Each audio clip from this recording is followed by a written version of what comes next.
Las pirámides de Egipto, la Gran Esfinge y la Atlántida son tres enigmas de la antigüedad que parecen entrelazarse en un relato fascinante sobre la búsqueda de conocimiento y espiritualidad.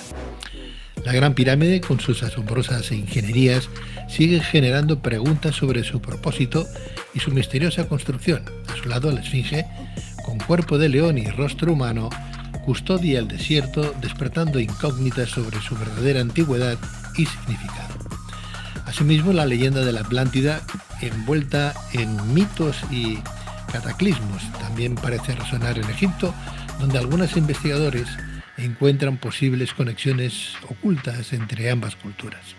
Pero, ¿cuáles son esas conexiones? ¿Por qué se levantó la Gran Esfinge? ¿Oculta un mensaje en su orientación o en su forma? ¿Qué revelaciones matemáticas y astronómicas se esconden en las dimensiones de la Gran Pirámide? Bien, pues para responder a estas y otras cuestiones tenemos con nosotros al doctor Miguel Pérez Sánchez Pla, arquitecto, poeta, egiptólogo, profesor de ETSAP y autor, entre otras obras, de la Gran Pirámide, clave secreta del pasado, y el enigma de la Esfinge y el código de las tres pirámides. Doctor Miguel Pérez Sánchez Pla, muy buenas noches. Hola, buenas noches. Bienvenido. Pedro, ¿cómo estás? Muy bien, gracias. Un placer tenerte nuevamente en nuestra casa, que es la tuya. Muchas gracias. Yo digo ETSAP, ¿pero qué es exactamente? Escuela Técnica Superior de Arquitectura de Barcelona. Muy bien, estupendo. Las siglas, ¿no? Está muy bien, está bien. Bueno, ya estamos de nuevo aquí. Y vamos a hablar hoy ya no de la Gran Pirámide, sino también de la Esfinge, Sí. que también tiene su enjundia, ¿no? Sin duda. Sin duda. Sin duda. Tú has hecho una tesis sobre la Gran Pirámide, Sí. Has descubierto dónde está la Atlántida. Bien, hasta que no lo encuentre no lo puedo decir con total, con total ¿Seguridad? certeza y seguridad, Sí. pero lo que sí que es cierto es que tengo muchísimos datos que convergen en el mismo punto, sí. Y hemos intentado incluso hasta buscar algún que otro patrocinador para poder desplegar velas, ¿no? Sobre eso estamos trabajando, sí, claro. Para ver, según tus datos, el enclave de la Atlántida está en una situación muy concreta y lo único que falta es poder encontrar ese patrocinador que diga, pues sí, me fío en lo que dice este buen doctor y a ver qué es lo que pasa, ¿no? Así es, en principio así es, sí. Sí, sí. De hecho, hace bastantes años que sé dónde está. De hecho, tenía recursos propios para ir a buscarla, pero vino el cataclismo económico de 2008 Sí. y lo imposibilitó. Pero ahí estamos. Bueno, pues ojalá lo encuentres ese patrocinador y alguien que nos esté escuchando a día de hoy que diga, bueno, pues adelante, porque yo tengo la fortuna o la fortaleza de poder disponer de esas cantidades. No hablamos de mucho dinero, por cierto, ¿no? Depende. ¿Has mirado de hacer crowdfunding? ¿Sí? ¿Lo has mirado? Bueno, es una opción que en algún momento hemos barajado, pero lo que ocurre es que en España es difícil levantar cantidades mínimamente importantes a través de crowdfunding. Si fuera en Estados Unidos, sí, pero claro, Estados Unidos tiene otra reglamentación, otras leyes que nosotros desconocemos y aquí no nos hemos podido adentrar, ¿no?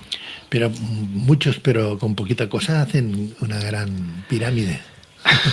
No, con poquita cosa. Sí. Estuvieron 17 años trabajando, Sí. miles de trabajadores y todo el Estado egipcio de la cuarta dinastía detrás, ¿no? Entonces, a ver, esta expedición lo que requeriría es de una cantidad que como mínimo rondase el millón de euros.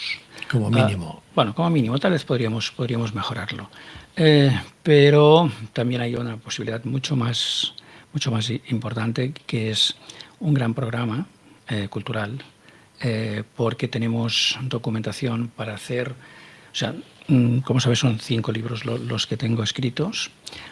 4 se han trabajado conjuntamente y no están todavía publicados, todavía estoy revisando el cuarto.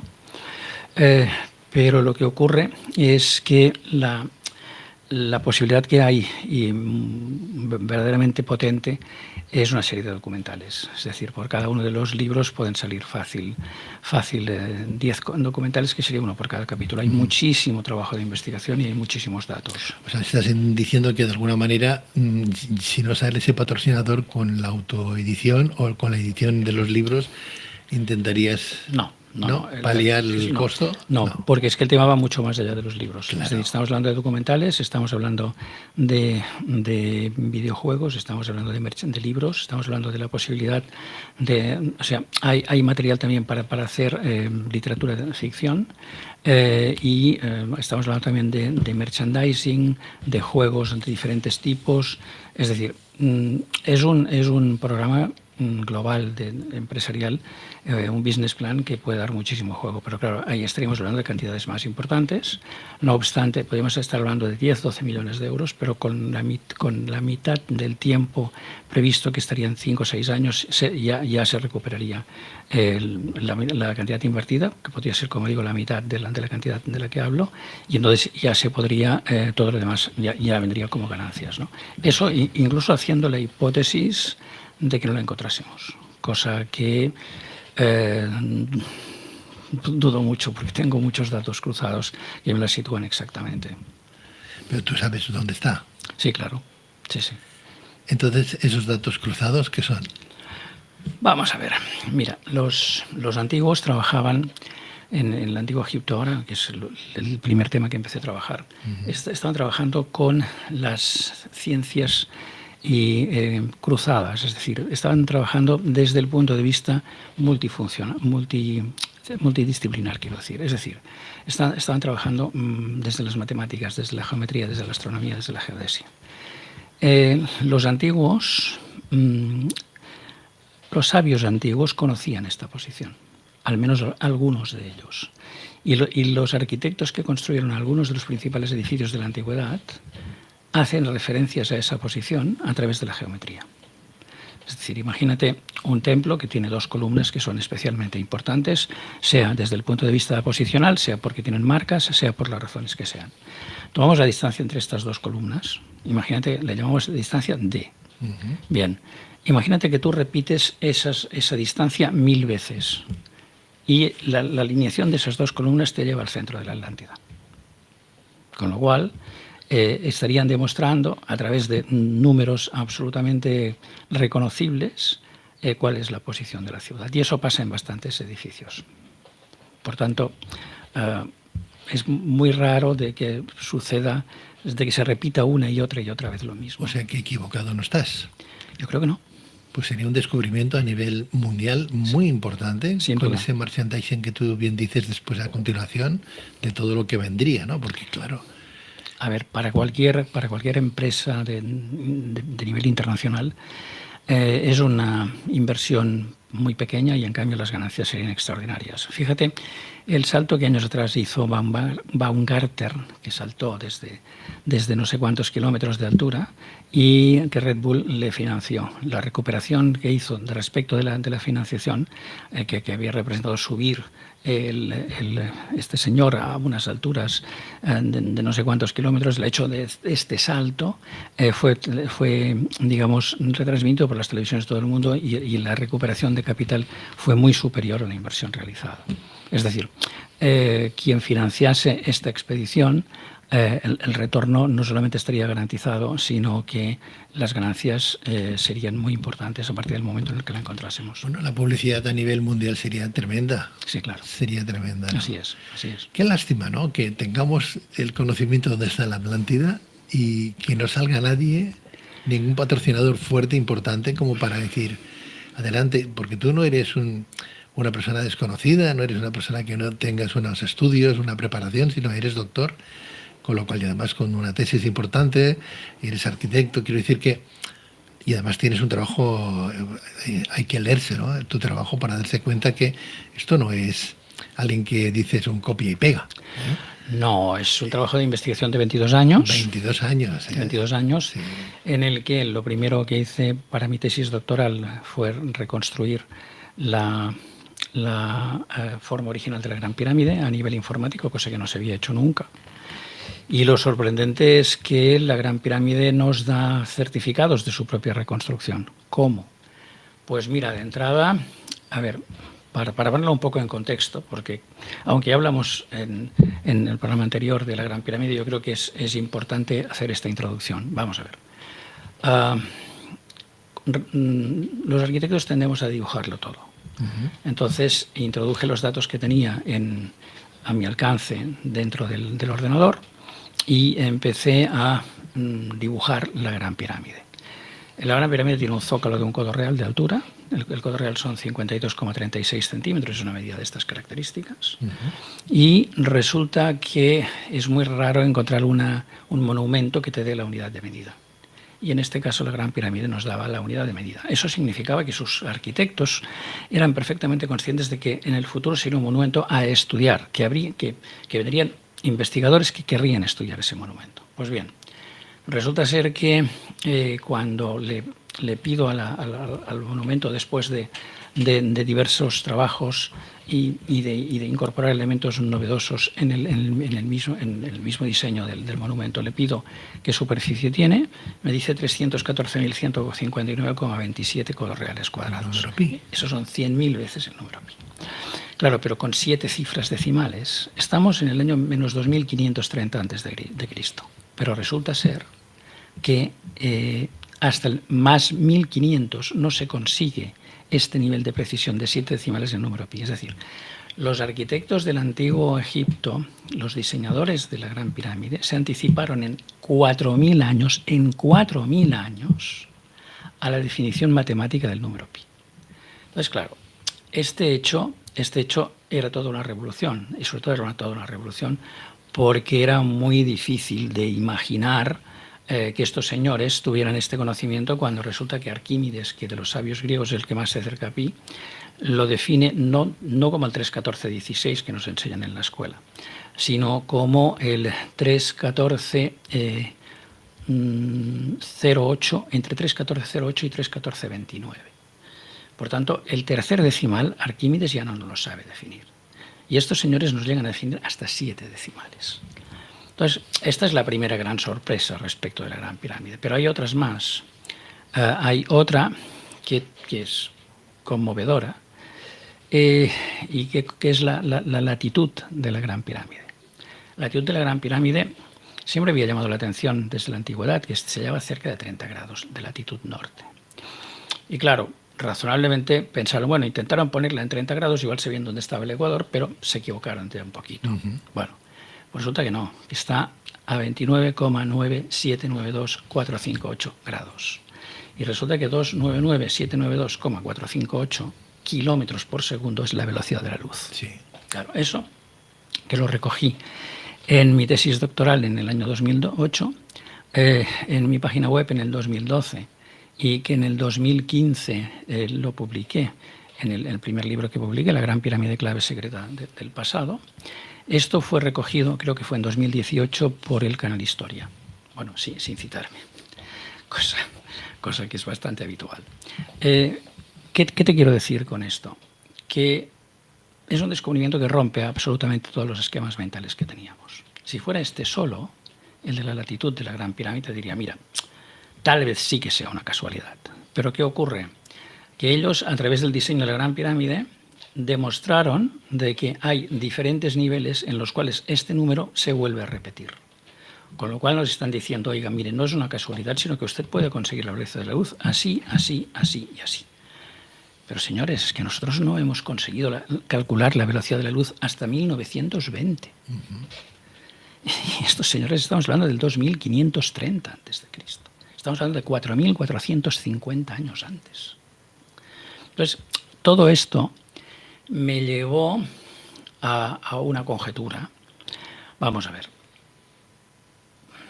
¿Era posible que el antiguo Egipto, con 500 años de vida como reino unificado, pudiese conseguir este nivel tan brutal de avance científico? La respuesta es no. Pero es que además hay cosas que de alguna manera sorprenden todavía más. Según donde lo lees, te dicen que los egipcios del Imperio Antiguo no conocían la rueda. Y sabemos que el número pi es la relación existente entre el diámetro de una unidad, por ejemplo, de un metro de un codo real, y el perímetro. Es decir, si el diámetro de un círculo es 1 metro, el perímetro es 3,14,15,92. 3,14,16. Entonces dices, oiga, Vamos a ver, ¿cómo es posible que estos señores tuvieran este conocimiento científico y en cambio no utilizaran la rueda o la polea? Pues mire, no lo entiendo. Y claro, el paso siguiente también fue decir, vamos a ver, estos señores además, ¿qué tecnología tenían? Porque es que en Giza, en la Gran Pirámide, concretamente en Giza, hay bloques perfectamente tallados de 100, 200 y hay uno de 400 toneladas. ¿Cómo lo movemos hoy en día un bloque de 400 toneladas? Yéndonos desde Egipto al Líbano, en la ciudad de Baalbek, las bases del templo de Zeus pesan varios miles de toneladas, si no recuerdo mal. Entonces, claro, la pregunta es, oiga, vamos a ver, seamos serios. ¿Cómo es posible que estos señores tuvieran estos conocimientos científicos habiéndolos construido en 500 años de nación egipcia? Oiga, ¿quiere decir que estos señores no lo heredaron? Y lo que a partir de entonces hice fue empezar a investigar. ¿Qué me encuentro? El templo de Edfu. ¿Qué nos dice el templo de Edfu? Mire, la sabiduría de Egipto proviene de 7 sabios que procedían de una tierra de los primitivos, que era una isla, que se hundió en el mar. Y estos 7 supervivientes llevaron la sabiduría de Egipto. Atención, que esa historia ya nos empieza a sonar, ¿verdad? Si yo te hablo de una isla que se hundió en el mar, por nuestra formación y por así te diría, nuestro inconsciente colectivo, inmediatamente te surge la palabra Atlantis, la Atlántida, ¿no? Uh-huh.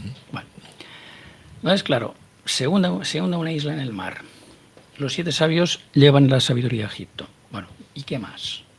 ¿Qué más pruebas tenemos? Sería la pregunta. Bien. Curiosamente, encuentro un código secreto. Un código secreto que no es en lengua egipcia, sino es en lengua griega. Que es que los griegos no tenían numeración arábiga, que es posterior, como su nombre indica, sino que lo que ellos hacían era establecer una letra seguida de un apóstrofe para designar los números. El 1 era el alfa seguido de un apóstrofe, el 2 la beta seguida del apóstrofe, el 3 la gamma, el 4 la delta, y así salían 8 letras para las unidades, 8 para las decenas y 8 para las centenas, y la última de ellas era la omega, que valía 800.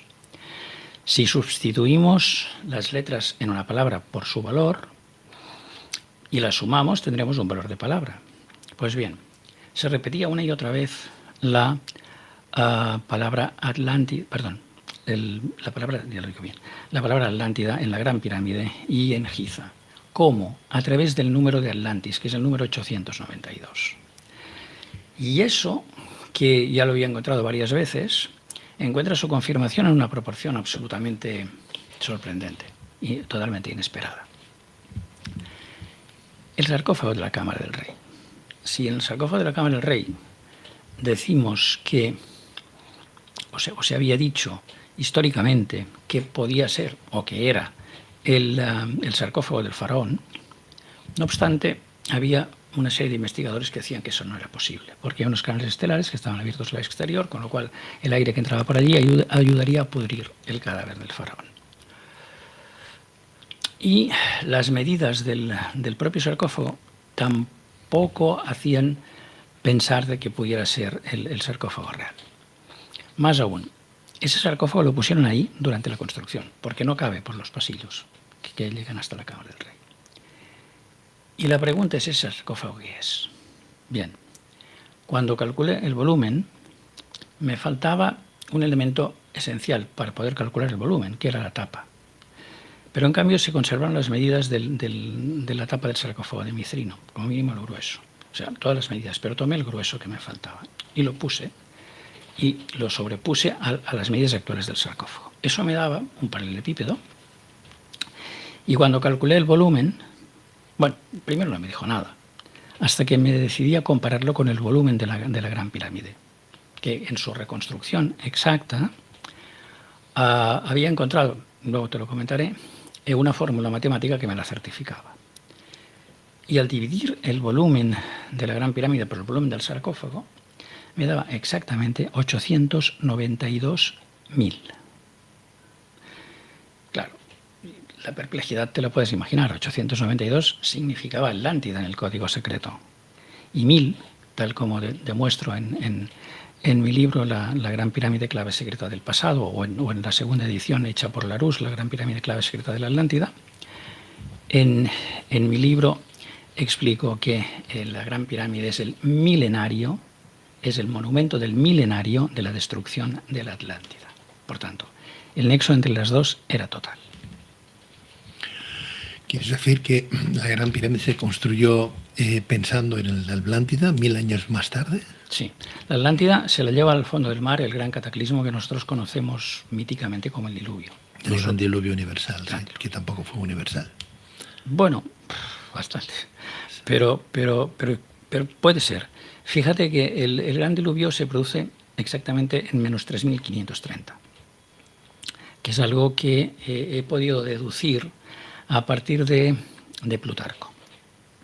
Plutarco nos explica, nos habla de la muerte de Osiris y nos dice que murió el 17 de Atir, un día en el que el Sol se hallaba en la constelación de Escorpio y la Luna estaba bastante menguada. Con estos datos fui buscando en un programa astronómico qué fecha podía ser. Esta fecha quedaba subrayada porque hay un calendario astronómico que se llama Día Juliano y quedaba señalada de tal manera que el último día de vida de Osiris sería el 432.000 y el 432 es el número clave de la Gran Pirámide. El día de la muerte de Osiris sería el 432.001. Bueno, pues resulta que daba la casualidad de que esta fecha estaba aproximadamente 1000 años antes del reinado de Keops.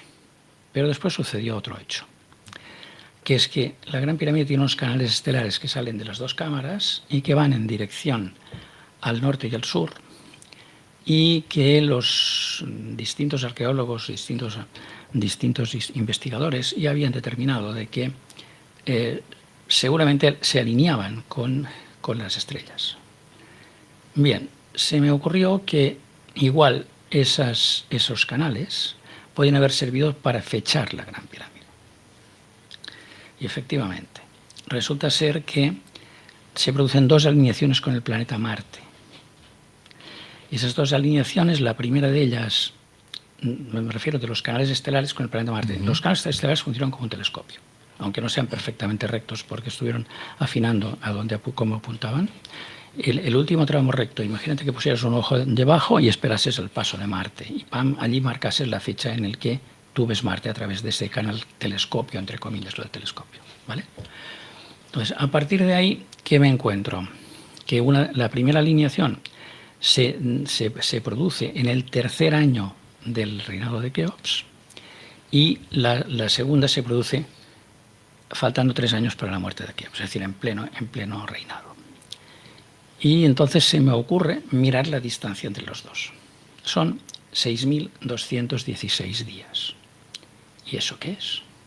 7 veces el número 888, por tanto 7 veces 888 días. Y ese es el número clave de la Gran Pirámide. Bien. Se me ocurrió decir, bueno, ¿y qué pasa si le añado el día inicial? Que los egipcios hacían una ceremonia del tensado de la cuerda, que venía el faraón y marcaba los límites del monumento, tensando cuerdas, y el día final, el día de la inauguración, le añado 2 días más. Entonces me pasa de ser de 6.216 a 6.218.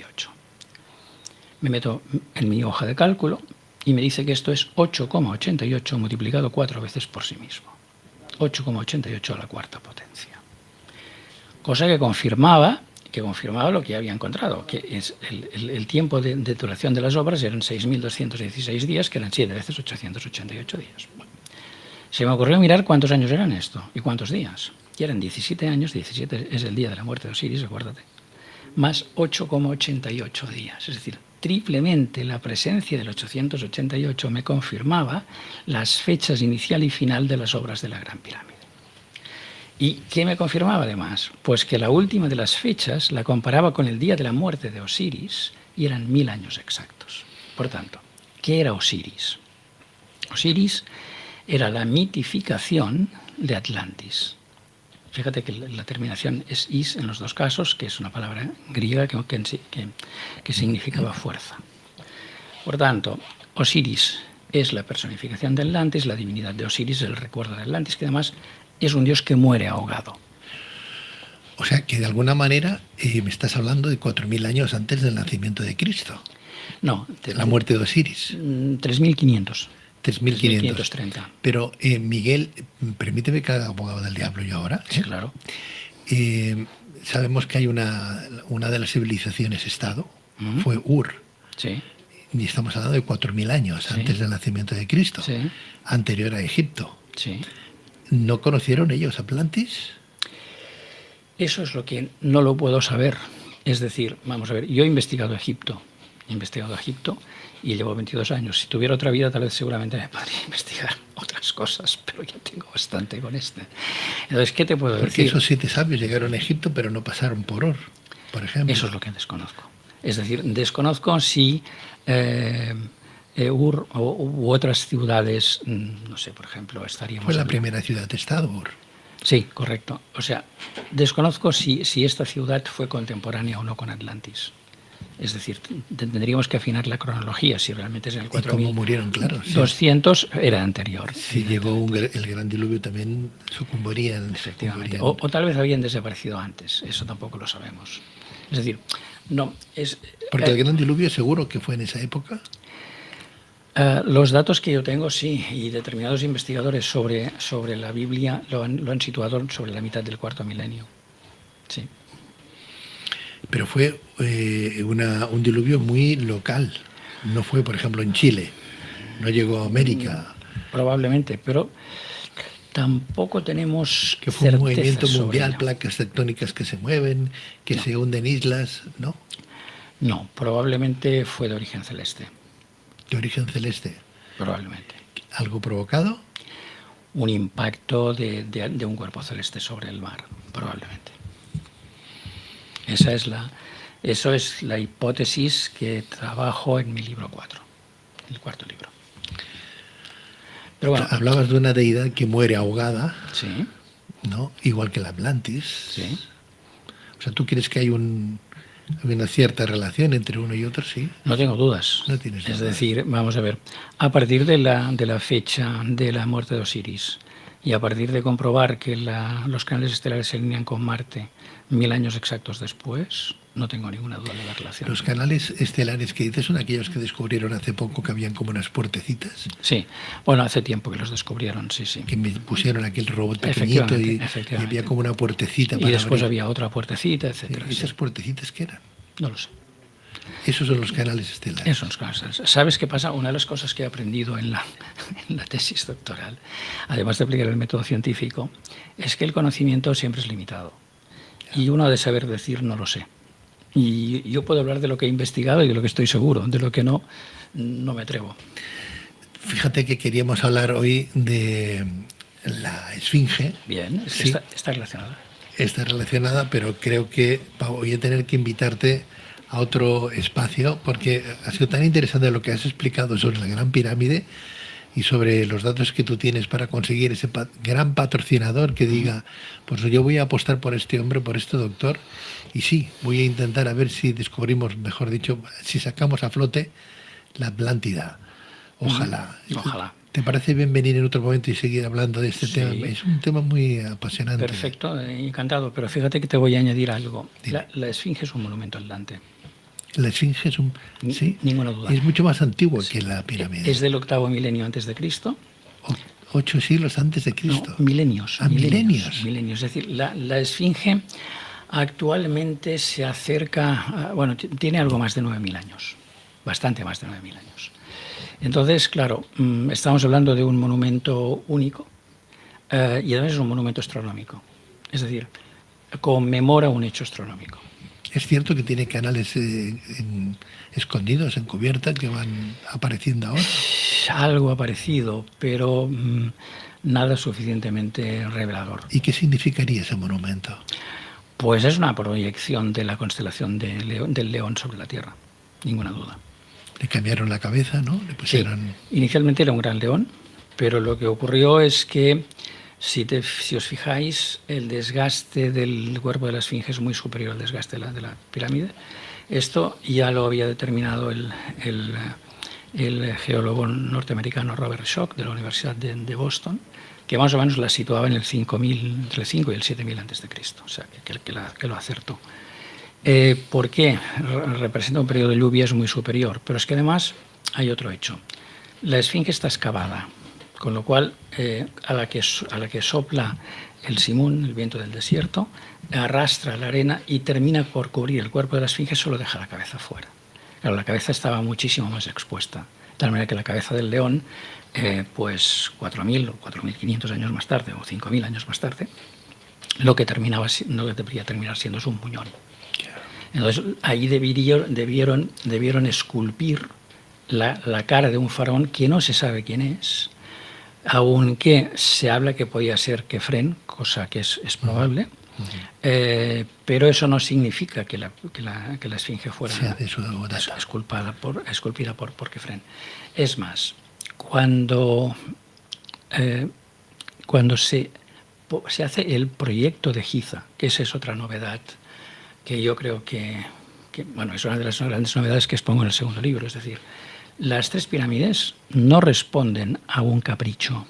Las tres pirámides son un proyecto de urbanismo funerario basado en las leyes de las matemáticas y de la geometría, perfectamente encajados entre ellos, y que además, atención, toman la esfinge Atlante de referencia.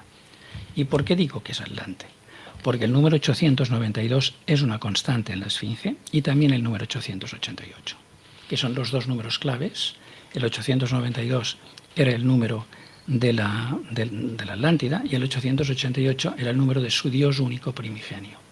No obstante, en las pirámides no se encontraron ningún cadáver, Bueno, es que es muy probable que sigan dentro. ¿Que sigan dentro? Claro, no tengo ninguna duda. En otra cámara, sí, todavía claro, por descubrir. Claro, y no lo digo yo solamente, ¿eh? El doctor Zahi Hawass, director del Museo Egipcio. Sí, el máximo representante de las antigüedades del Antiguo Egipto durante muchos años, el máximo directivo. El doctor Zahi Hawass últimamente también lo ha dicho. Es decir, y no tengo ninguna duda, incluso os diré más, me atrevo a decir que sé dónde está. Sí. ¿Por qué? Porque la geometría de la Gran Pirámide habla. Y la geometría de la Gran Pirámide te sitúa exactamente donde está el faraón. Y recientemente he grabado una serie de videopodcasts que se llama Redescubriendo nuestros orígenes, en uno de los cuales me brindo a colaborar con el gobierno egipcio para encontrar al faraón Keops en la Gran Pirámide, porque pienso una cosa. Si un faraón adolescente como Tutankamón fue enterrado con la riqueza que fue enterrado, ¿qué podemos encontrar en la cámara funeraria, la cámara sepulcral del faraón más importante de la cuarta dinastía y seguramente del que fue capaz de movilizar el Estado egipcio con mayor cantidad de recursos, que fue precisamente Jufu o Keops, como que lo conocemos como Keops? Entonces, hay datos más que sobrados desde el punto de vista geométrico y matemático para situar exactamente el faraón Keops y su posición. Y creo que hay hasta dos caminos de entrada para hallarlo. Es decir, mejor dicho, hay un camino de entrada, pero es que hay otra manera de confirmar dónde está la cámara. Miguel, pero no hay aparatos científicos, espectrómetros, no sé cómo se llaman, que pueden ver a través de las piedras si hay cámaras o no hay cámaras. Esto es fácil, ¿no? Entonces de averiguar. Salvo que lo pongan, es decir, si son capaces de enfocar hacia donde está ese hueco. A ver, se ha utilizado tecnología de muones, son proyecciones sobre el monumento, y antes se había utilizado a nivel de sonar en los años 90, una universidad japonesa que se encontró con la rareza de que cada día le cambiaba la forma que recibía. Con lo cual llegaron a la conclusión de que podía haber en el interior de la Gran Pirámide algún tipo de generador de energía, que eso es una posibilidad. Pero ahora de lo que estoy hablando es de otra cosa. De lo que estoy hablando es de la posibilidad de poner en la altura exacta donde se halla el faraón a este tipo de elementos que pueden permitir, de alguna manera, entre comillas, sea con sonar, sea con rayos X, radiografiar el interior de la pirámide. Doctor Miguel Pérez Sánchez Pla, yo te deseo todo lo mejor del mundo. Muchas gracias. Ya sabes que hace años que nos conocemos y te lo vengo diciendo siempre. Ojalá encuentres ese gran patrocinador o varios patrocinadores que nos ayuden a sacar a flote la Atlántida, esa isla llegada, vaya usted a saber, de esos elementos extraterrestres o no, a la Tierra, ¿no? A la Tierra, pero que desde luego fue en la Atlántida donde se instalaron, ¿no? Donde se instalaron. ¿Tú crees que sería gente de fuera? Mira, y no tengo datos. Es decir, a ver, hay algo que sí que es extraño, que es una civilización científica con mucho más avanzada de lo que nos pensábamos, pero no hay ningún dato que me pueda decir que venían de fuera. Solo hay algún elemento del que hablo en el 5º libro, que es una constante referencia a la estrella de Isis, a Sirio, la estrella más brillante del cielo. Y eso sí que me llama la atención, que es que permanentemente hay referencias a la estrella Sirio en las 3 pirámides de Giza. Los dogones la veían. Sí, era otro pueblo. Sí, Giraud, Marcel Giraud, el antropólogo francés, los investigó y decía que los dogones sabían 60 cuando Alvan Clark, con un telescopio que le había regalado su padre, pudo ver la segunda estrella. Es que es una enana blanca hiperdensa. Pero claro, también se ha dicho que esa historia del antropólogo francés tenía que ver con una cierta contaminación cultural de los dogones. No lo sabemos. Pero lo que sí que es cierto es que ahí hay que investigar. Pues no pares, por favor. Bueno, por una cosa y después por la otra. Lo paro, pero la verdad es que... Miguel, muchas gracias. Pues gracias a ti, Pedro. Es un placer y ojalá de verdad te deseo todo lo mejor. Muchísimas gracias, muy amable. Gracias, muy buenas noches. Adiós, buenas noches. Adiós.